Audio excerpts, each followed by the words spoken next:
Alright guys, so it's another exciting episode of Cooking with Dan! Alright, so this is an important one because this will be the official first video that I've ever done. I did a few on Facebook beforehand, but this is the first time that I've actually got a proper camera set up. I'm going to be recording, taking it at different angles, maybe some time-lapse in there as well. So for my very first meal today, we're going to cook chicken Kievs from scratch with just a little bit of a Daniel twist on there as well.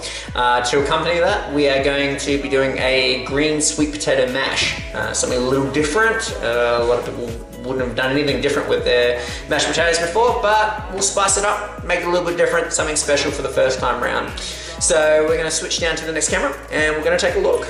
Alright, so chicken Kievs. Very simple dish, but there is quite a few things that you need to be able to pull it off well. So first thing you're going to need is chicken breast. So you want decent sized chicken breast. They can either have the tenders on or the tenders off. It makes no real difference because we're going to be trimming these down anyway. We want some vegetables, so this is for our green mash.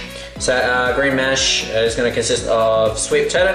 You can either go white or gold, either one. Broccoli. You're going to want one golden royal potato. It's the best for mashing. And you're going to want a little bit of garlic in there as well. This garlic is going to be used for both the chicken Kievs and for the mash. We're going to want some eggs. These are going to be for both inside the chicken Kiev. This is going to be my Daniel twist, and also for crumbing the outside of it. You're going to want a stick of butter.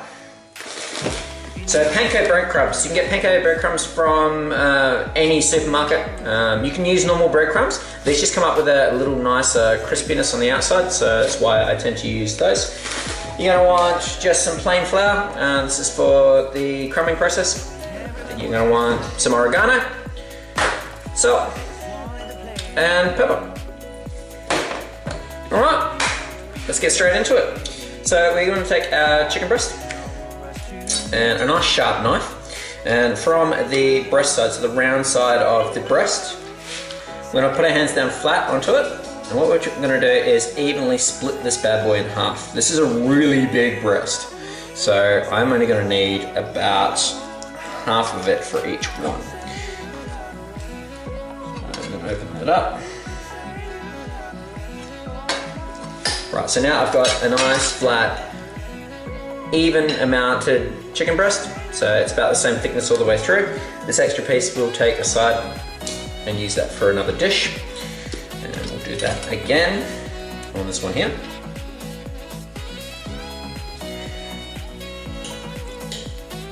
So the trick here is keeping your hand flat on it the whole way through.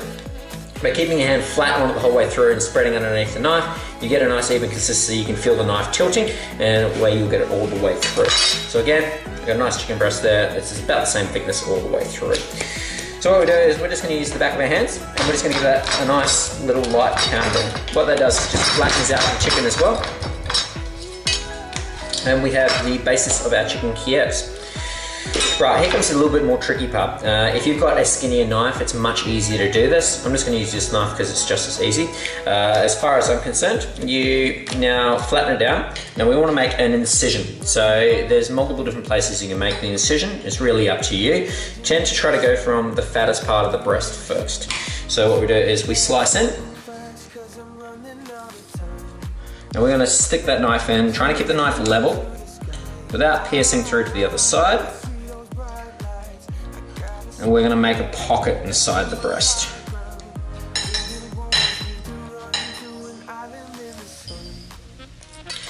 So if you look inside there, we have now made ourselves a pocket. You can use the knife again, and once you've opened that pocket up, you can get really close to the edges. The closer you get to the edges, the better it's going to be, because it's going to allow the mixture that we're going to put inside it to spread out and help cook the process as it goes through. And then again, we do the same on this one. So we take about halfway in, give it a good stab, let it know who's boss.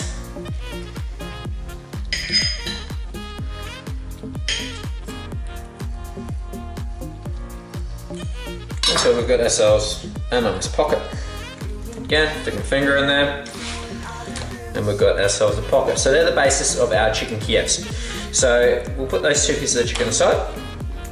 And we're going to move on to the next step. Now remember, we're working with raw chicken here, so make sure this board only gets used for the raw chicken. When we do our vegetables and everything, we use a separate board. So now we're going to make the internals of the chicken Kiev. So the internals of the chicken Kiev are going to be comprised of butter. We want a little bit of oregano in there as well. We also want that garlic from before. Now you can either use fresh garlic like this, or you can use the pre-chopped stuff. The food company pre-chopped garlic, it's actual real garlic. Some of them have got other stuff with it. When you're doing it, if you are going to use it, make sure you're looking at your ingredients and it says 99% garlic. You don't want anything extra in there, otherwise it's not going to taste as good. So I'm going to cheat, I'm going to use this just because it's already chopped up.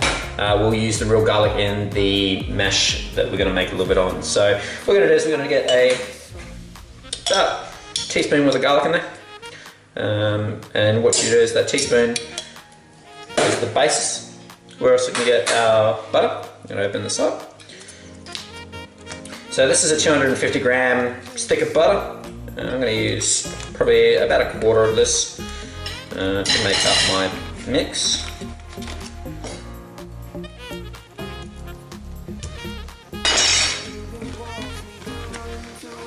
Right, and this is where it goes a little bit different off the normal chicken Kievs. Most chicken Kievs, that's about it.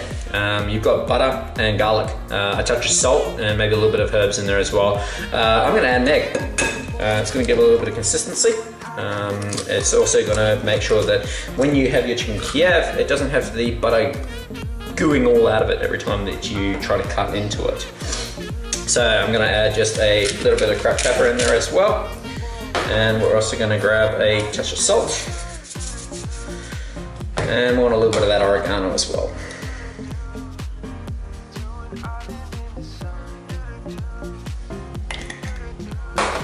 Right, so we take a fork and then we're just going to mash this up.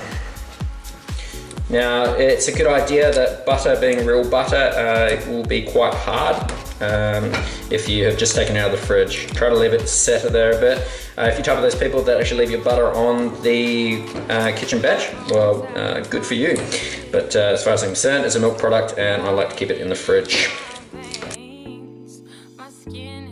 Yeah, that's starting to change now. It's now starting to resemble something a little bit more along the lines of scrambled eggs. We give it a little bit more. That's going to mix right in there and we should end up with almost a smooth style paste. Righto, so we now have our buttery, eggy, garlicky mixture and that's ready to go. So we're now going to move back to our chicken that we pre-prepared. And we're going to take these pieces of chicken. And now you can do this again multiple different ways. Spoon is sometimes the best, but your hands are just as easy. And we just sort of feed it in directly into the Kiev. Right, that's one stuffed. And on to the second one. Alright, so our two chicken Kievs are now sitting there, ready to go with the stuffing inside them. So the next step that we're going to move on to is getting ready to do the crumbing. Now, crumbing is very much like a factory line. You need to set it up accordingly. So we're only going to be doing two here, so it's a really easy process.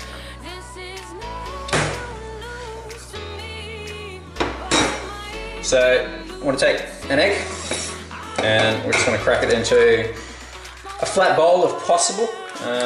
Depending on how many you've got. See, I've got two here, so I may need a little bit more. We'll start with one and see how we go.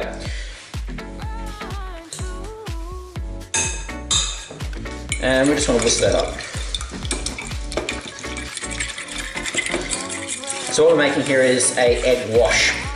So what the wash is for is if you don't have it on your chicken, it's not going to stick to the breadcrumbs. So you've got the three-stage process here.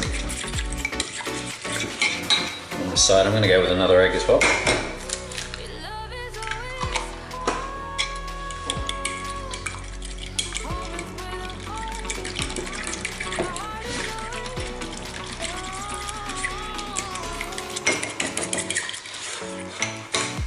Alright, now I'm going to grab another two plates. And I'm going to set up our factory line. So, we need flour in one.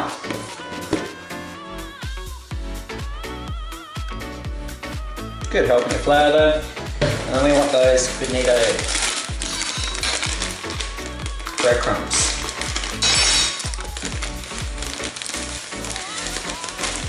So as I said, the big difference between those normal breadcrumbs and bonito breadcrumbs is they're really light, really golden, and so they do a really good crisping on the outside without burning. Right, so we are going to take this crisp one. So we flour first. And we're good coating of flour all the way over. Now if you don't have flour all the way over, the egg won't stick. If the egg won't stick, then the crumbs won't stick.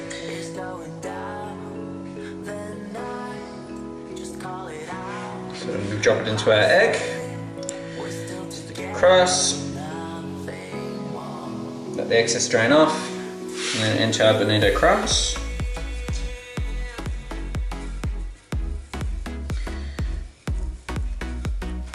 Now I find with the chicken Kiev that I will actually do this twice.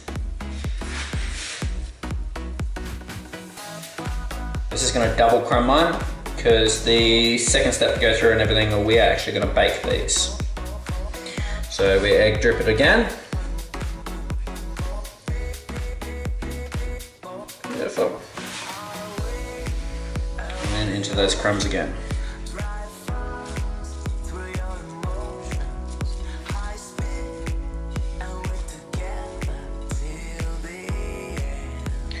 The idea is you want to get enough crumbs on there that you're not getting any moisture still through it. You want a nice layer of outside crumbs. It's going to be a fair bit on there. Get any extra you need to, push it into there, give it a good firm pat down. Not wasting any of those crumbs. Okay. And that's our first one ready to go. So move on to the second. Same process again. This is a real fun one if you want to get the kids involved. Kids love crumbing things. They get their fingers in there, get there nice and dirty.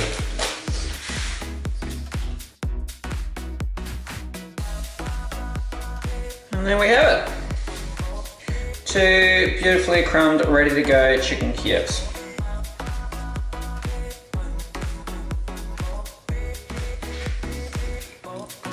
Voila. Righto, so we're going to put these aside and we're going to move on to the next stage. Alright, so now we're going to move on to our green mash. So green mash is a fun way to get kids involved in eating vegetables, generally when they may not want any interest in them. It is a little bit different, looks a little different, looks a little funky, you can dress it up how you want, but will often get a better result than your standard everyday boring mashed potatoes. So basically we're chopping this all up and we're going to steam it and then we're going to mash it afterwards. To get the consistency we're going to have to go small. So we're going to chop this broccoli up quite small.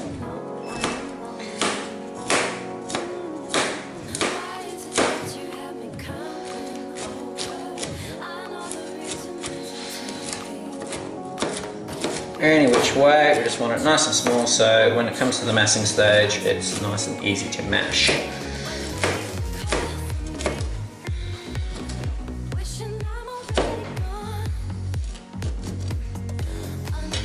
So we'll take my nifty steamer here. I got this from Woolies, love this thing, best thing in the world. You can steam a whole bunch of vegetables all at the same time and it fits all different styles of pots, which means you don't have to have a specific type of pot to be able to make it work.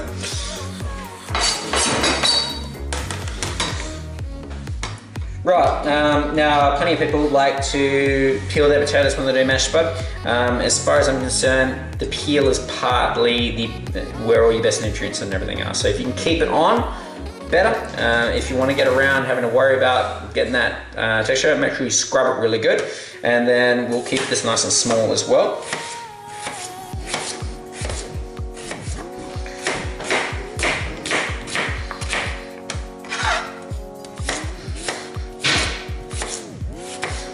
Now, I'm not a professional cook or a chef or anything. I just slice and dice things as I need to. It's easier. I'm not worried about professional look because this is all going to be mashed. Now, a little sweet potatoes runs through. With this one here, it is probably handy to peel, just primarily because the skin's a little tougher on this one.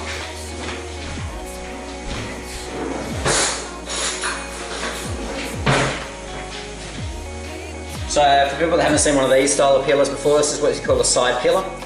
So I use these because I like it. A lot of people haven't come across these ones. It's basically like peeling with a knife. I find it much easier than the old other style. I've got them, but they're just useless to me. You can do one full sweep with your peeler and it does in one hit.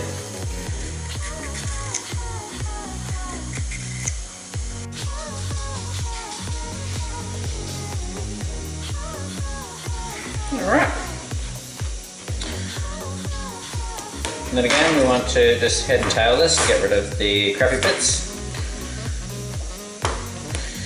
And we want to, nice and small sections. This one as well.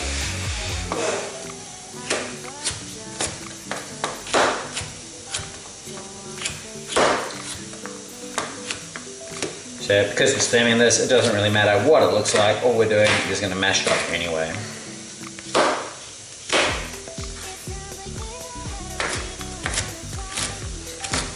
By making it smaller, you're going to make it cook quicker as well, which is going to be handy for when we do our batch.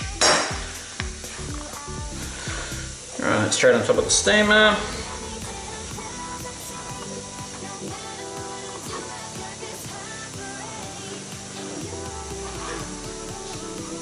Right, then last thing is we're going to take our clove of garlic. I've actually got 2 cloves here, I probably used the whole lot.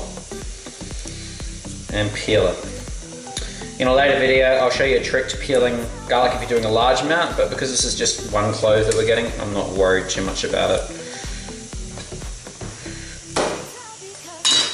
It is a little fiddly. You just want to make sure you get most of that skin off. Otherwise you'll be chewing on it somewhere in your mash.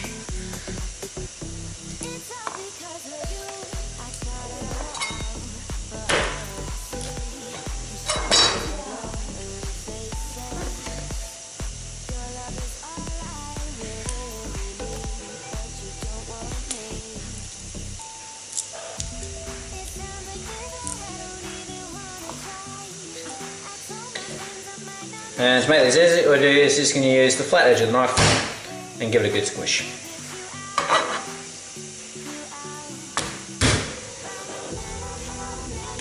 And that's the steaming process ready to go.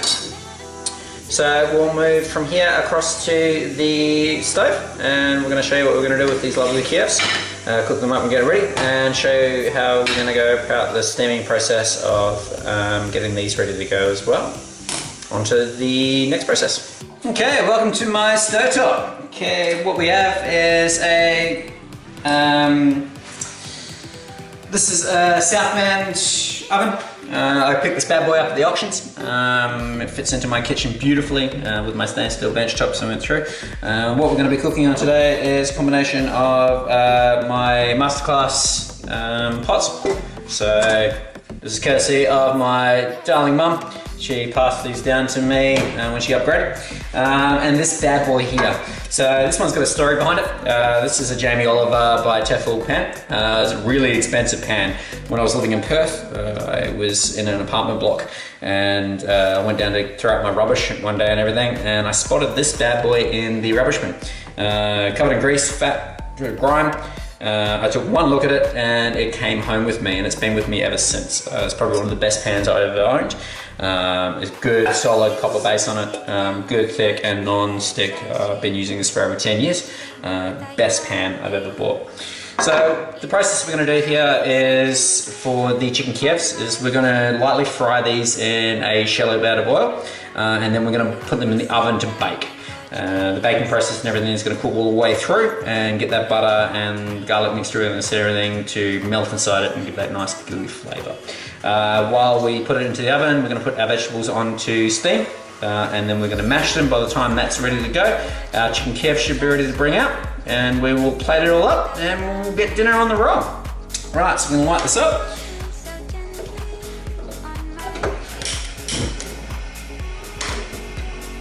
What we're going to do is we want a nice hot flame to begin with.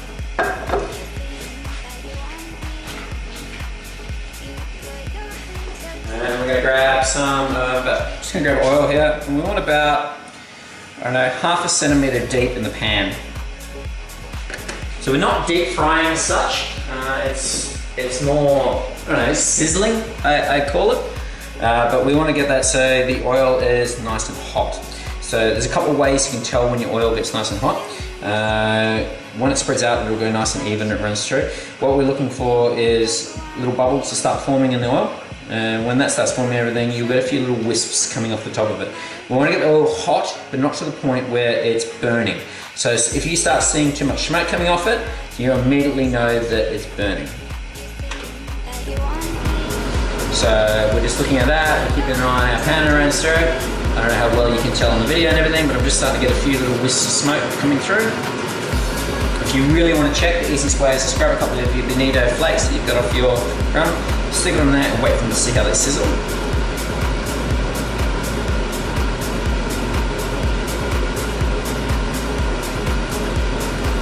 Looking into the pan here, getting a nice bit of smoke runs through and everything. Now we turn our pan down.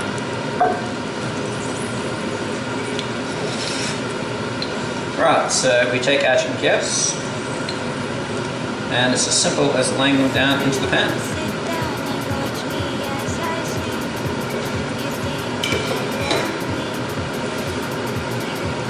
So this is a patient and balancing game between keeping your temperature hot enough to get a sizzling effect, but not too hot to get the oil to burn, otherwise you're going to change the flavour of it. So we're going to take this pan here. The other reason why I really love this pan is it's all metal. Being all metal means I can take it straight from here and put it directly into my oven. So one of the downsides with using a commercial style oven is that each time you want to use it, we've got to light it. Right, so as you can see, it's sizzling away nice and good here.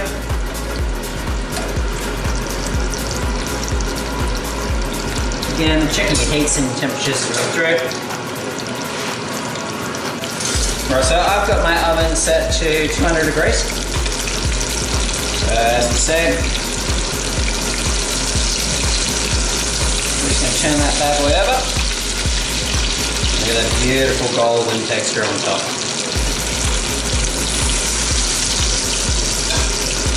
It's part of the beauty of using the bonito crumbs against standard crumbs. Is you're going to get that beautiful golden texture on top without burning and getting the dark brown.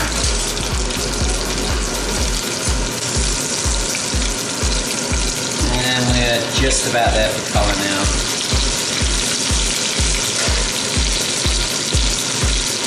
So what I'm going to do is I'm now going to transfer them to a baking pan.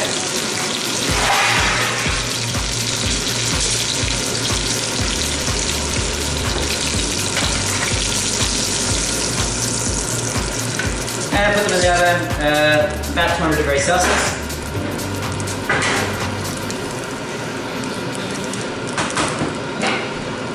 And have them cook away. Okay, so we move on to the next step. We're going to grab our pot. Now what I've done is I've shallowed water. This is about 1 centimetre or so deep inside the water. I'm going to take some sugar.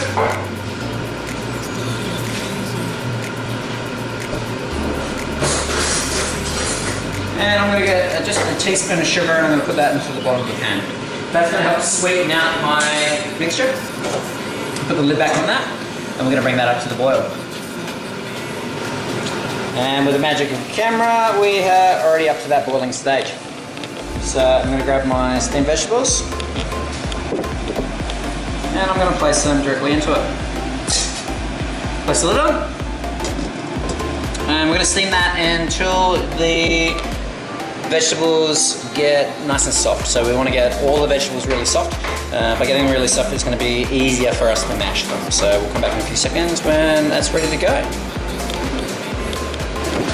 Alright, so it's been about 5 or so minutes, and we'll just check that, see how it's going. So what we're going for here is, looking at the vegetables, you want to be able to get a fork and push it in without any effort.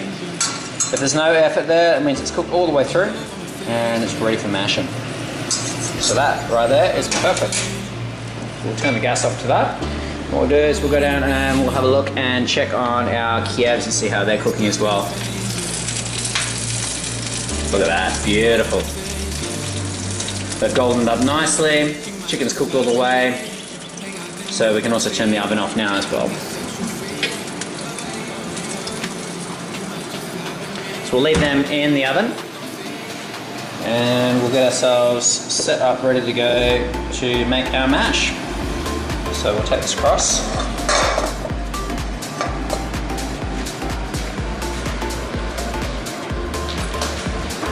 Okay, so the reason I really love these steamers is because of the ease of use. So what we do is we dig down to the bottom there somewhere, we'll find the ring, gently lift that up, let the water drain off from the bottom of it, and place it down on its little legs. So we should have a little bit of water left in the bottom of that. Most of it would have evaporated. We just dump that. And we're going to reuse this pot. So we take our steamed vegetables and we're just going to tip these all back into that pot. Now I'm probably going to get some people asking, why didn't I just boil them in the pot? Well, the reason I do it this way is because steamed vegetables retain much more flavour than boiled. If you boil your vegetables, you can lose all your flavour of the actual vegetables themselves. A lot of the nutrients and stuff are going to leave out of this pot. Right, and then we have our vegetable ready to go into a mash. Right, so I've got two types of mashes here. Now, both will do the job, but the flat-bladed one is much better for when you're trying to do vegetables such as cauliflower, broccoli, carrots, primarily because you need to get that flat edge down onto the bottom of the pan. Otherwise you won't get it to mush it in and then you end up with real chunky bits. These are great if you're just doing spuds themselves. You get a really fluffy mashed potato. It comes out really nice, but much better, as I said, for normal vegetables with this flat-bladed one. So we're going to use this one here. We're also going to use a bit more of that butter that we had before and just a touch of full cream milk. So just a little bit, and this is only a touch, no more than probably a baby tablespoon worth of milk is going to go into there. I'm going to go butter. We just want a slither off the top of this, so it's going to be no more than about 50 grams worth of butter. And we're just going to mash it. So, pushing all the way down the bottom, you want to use a fair bit of force on this. It's not going to end up as fluffy as normal mashed potatoes, just primarily because you've got so many different types of vegetables in there. What we're going for is an even, smooth consistency of it. So the reason this comes into that flat-bladed masher is you want to be able to push down and really squish that broccoli down into it.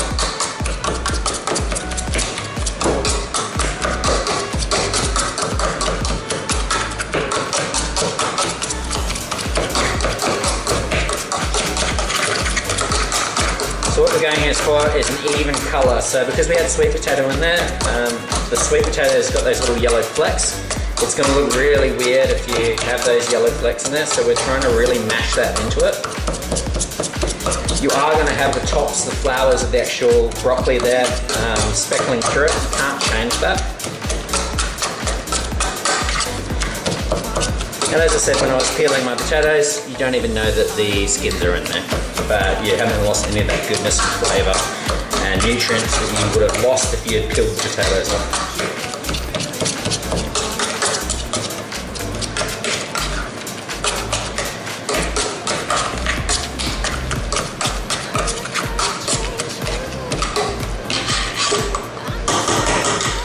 there we have our green mash. Right, and I'm just going to grab my Kievs that I've taken out of the oven. I've got my green mash here, and we're going to just plate this up now. So the final thing that we're going to do just to make this look nice is that we're just going to grab a little chopping block here. And I've got some chives here that I'm going to cut up that are going to just present on top. Whereas it turns out I don't have any chives, so I'm going to use just a little bit of leek, which is going to be something a little bit different as well, but it's just going to add just a little bit of oniony flavour on top anyway. Just for presentation. Alright, so we take our mash and pop this right in the centre.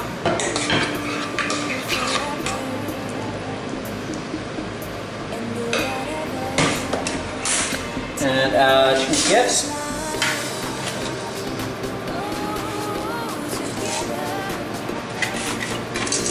I'm just going to slice one of these open.